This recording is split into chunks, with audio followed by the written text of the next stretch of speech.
Mais on va commencer avec le commerce, avec Christian Dubois, sans nous envoyer plein de chiffres et pléthore de chiffres, mais un petit peu les tendances. Comment s'est comporté le marché locatif du commerce dans une année marquée par 2 confinements, par des couvre-feux successifs? C'est quand même un petit peu compliqué et j'aurais bien aimé voir comment aussi les enseignes, elles, ont été impactées et ont revu ou pas leur stratégie d'implantation. Christian.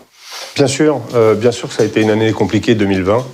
C'est une année dans laquelle le marché locatif a tourné bien évidemment au ralenti. Le moindre transaction.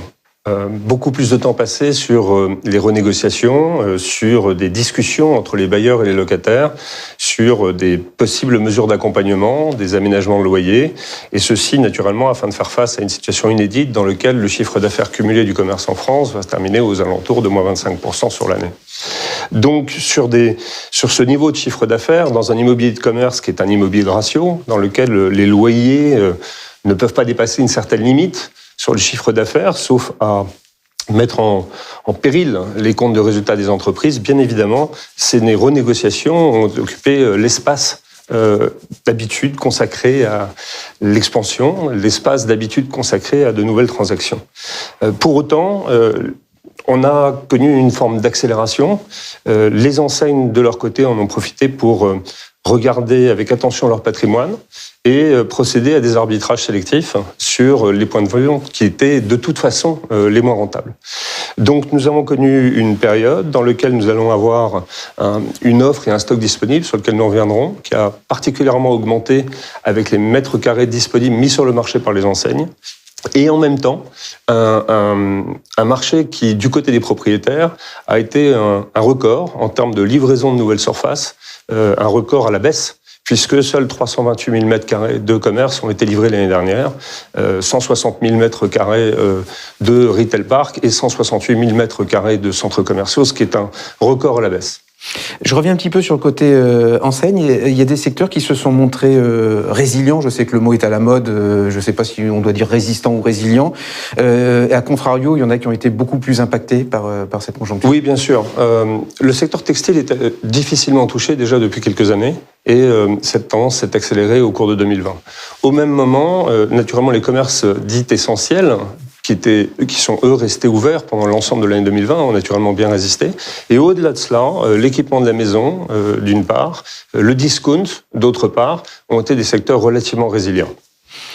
Côté bailleur, les impacts sur l'offre, sur le stock de mètres carrés. Aujourd'hui, on a quoi? On a un effet de ciseau avec peut-être des poches de suroffre.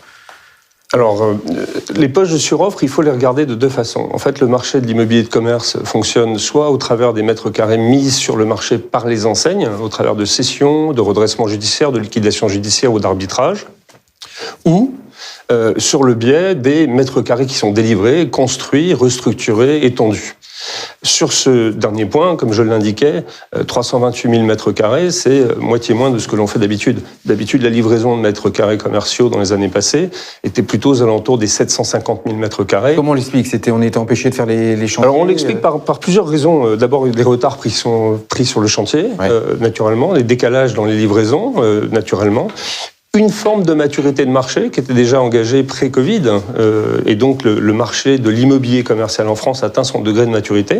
Et donc maintenant, nous sommes rentrés dans un marché qui est un marché de la restructuration, puisque 43% des mètres carrés qui ont été livrés l'année dernière étaient des mètres carrés de restructuration ou d'extension versus de création. D'habitude, la part de la création était majoritaire. C'est maintenant la part de restructuration qui est majoritaire. Alors, la deuxième vague, c'est quoi? C'est des mètres carrés qui vont être rendus par des enseignes qui rendent les clés, qui ferment des points de vente? C'est ça qu'on craint? Oui, pas loin de 2 millions de mètres carrés. On a vu ça en 2020 ou pas? Oui, on a vu ça en 2020. On a vu naturellement des situations assez inédites. Généralement, une enseigne, quand elle est dans un bon emplacement commercial, elle essaye de céder son droit au bail. On a vu quand même une augmentation du nombre d'enseignes qui exerçaient leur droit à s'arrêter au moment de la résiliation triennale, ce qui est assez inédit, posant des questions naturellement sur le futur de la valorisation des pas de porte ou la valorisation du droit au bail dans les bilans.